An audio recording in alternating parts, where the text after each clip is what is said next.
Hello বন্ধুরা, কেমন আছো সবাই? আশা করি ভালো আছো। আজ প্রথমবার আমি সামনে এলাম। আজকে বানাবো তালের বড়া। সকলের বাড়িতে কম বেশি সকলেই ভালোবাসেন এই তালের বড়া খেতে।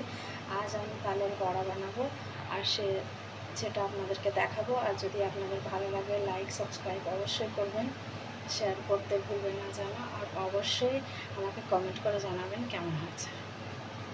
প্লিজ আপনারা সাবস্ক্রাইব করবেন আর অবশ্যই একটু ভালোবাসা দিয়ে আমার পাশে থাকবেন।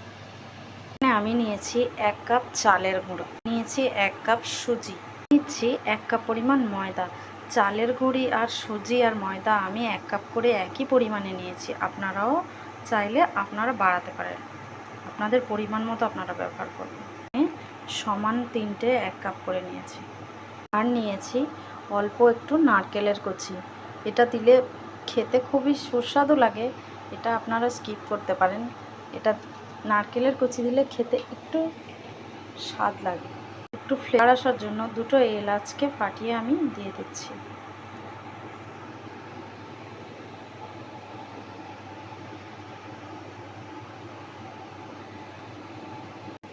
স্বাদের জন্য ব্যবহার করছি আমি অল্প পরিমাণ লবণ। মিষ্টি জিনিসে লবণ ব্যবহার করতে মিষ্টির স্বাদটা আরও দ্বিগুণ হয়ে যায়। আমি এখানে ব্যবহার করছি, যেহেতু 1 কাপ করে আমি সুজি, ময়দা আর চালের আটা ব্যবহার করছি, তাই আমি এখানে 1.5 কাপ পরিমাণ চিনি দেব। সমস্ত উপকরণগুলো আমি এভাবে ভালোভাবে মিশিয়ে নেব। তারপরে আমি এতে দেব তালের মেদি। কেমন লাগবে আপনাদের মেদি? অল্প সামান্য করে করে মিশিয়ে একটা পাতলা ব্যাটার তৈরি করবেন। এরকম একটা পাতলা ব্যাটার তৈরি করেছি। এটা যেহেতু সুজি আর চিনির মিশ্রণ দেওয়া হয়েছে, তাই আমি এটাকে 10 মিনিট ঢেকে রেখে দেবো।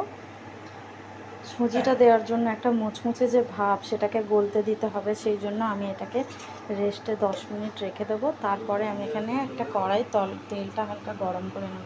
আমি এখানে তেলটা হালকা আঁচে গরম করে নিয়েছি। হালকা আঁচে রাখবেন, না হলে আপনারা নরম আর ফ্লাফি তৈরি হবে না। কিন্তু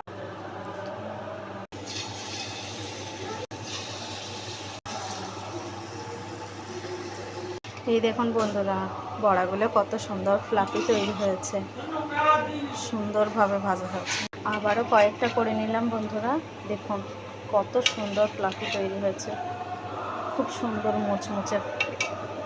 দেখুন বন্ধুরা কত সুন্দর হয়েছে। আপনারা এখনও পর্যন্ত যারা সাবস্ক্রাইব করেননি, প্লিজ সাবস্ক্রাইব করবেন, আপনাদের কাছে আমার অনুরোধ রইল।